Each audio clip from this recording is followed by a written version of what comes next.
সবাইকে আসসালামু আলাইকুম। আজকে আমরা যাচ্ছি হচ্ছে নতুন কিছুর খোঁজে। আজকে আমরা যাব নীলাম্বরী রেস্টুরেন্ট বলেন, পার্ক বলেন, যেটাই বলেন। ওটা পার্কের মতো দেখতে, বাট ওটা রেস্টুরেন্ট। খুব সুন্দর একটা এরিয়া।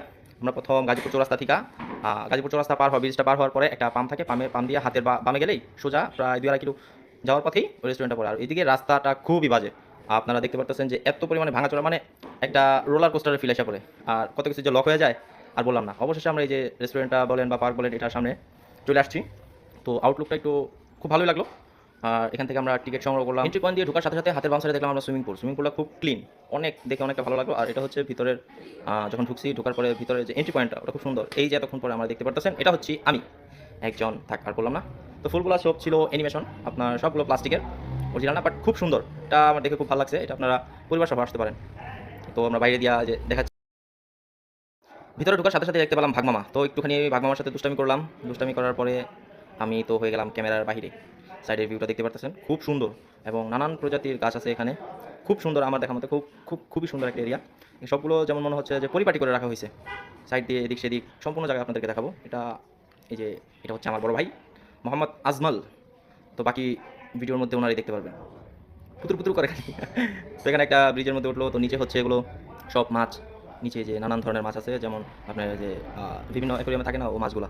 তো মাছগুলো দেখার পরে আমরা ধীরে ধীরে একটু সামনের দিকে গেলাম, কেননা আপনাদেরকে এটা পুরোটা দেখাতে হবে। এই যে এদিকে আরও বেশি মাছ আছে। মাছগুলো দেখতে খুব সুন্দর, ভালো লাগে, অনেক বড় বড়। ভাবছিলাম ফ্রাই করে খাবো। একটু দুষ্টামি করলাম। আর এই যে পার্কের ভিতর দিয়ে এটা হচ্ছে বিভিন্ন প্রকারের গাছগাছালি, অনেক আর কি একটা সাজানোর জন্য যা যা প্রয়োজন হয় আমার দেখা মতো সবই তারা করে রাখছে। ধীরে ধীরে আস্তে আস্তে আমরা পুরোটাই দেখাচ্ছি।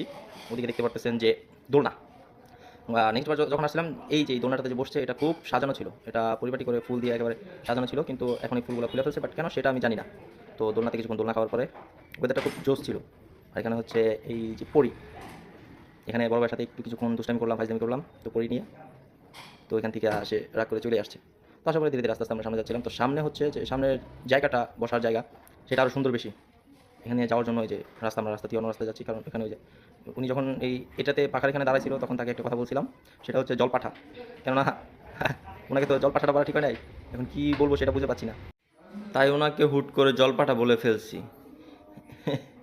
ওর এখান দিয়ে ধীরে ধীরে হাঁটতে হাঁটতে আমরা গেলাম হচ্ছে, তো এই যে এখানে জায়গাটা খুব সুন্দর। পার্সোনালি আমার খুব পছন্দ হয়েছে। এখান দিয়ে এটা হচ্ছে ঢোকার রাস্তাটা। তো সাইডে আপনারা দেখতে পারতেছেন ওই যে ওদিকে বড় বড় লাভ বানানো আছে। ওখানে আপনারা চাইলে ছবি তুলতে পারেন, বসে থাকতে পারেন, গার্লফ্রেন্ড বয়ফ্রেন্ড একসাথে। ওয়েদারটাও ছিল জোস। আর হচ্ছে এমনিতেই সব পরিবারটি সুন্দর, সব কিছু ক্লিন করা। মনে হচ্ছিল যে আমরা খানিক সময়ের জন্য বাইরের কান্ট্রিতে চলে আসছি। তো উনি যে এখানে বসছে, এটা তো ওনার জন্য না, এটা তো আমার মতো সিঙ্গেলদের জন্য। আর ওনার জন্য হচ্ছে এই যে হার্ট লাভ, মানে ভালোবাসা, এটা হচ্ছে কাপলদের জন্য। আর উনি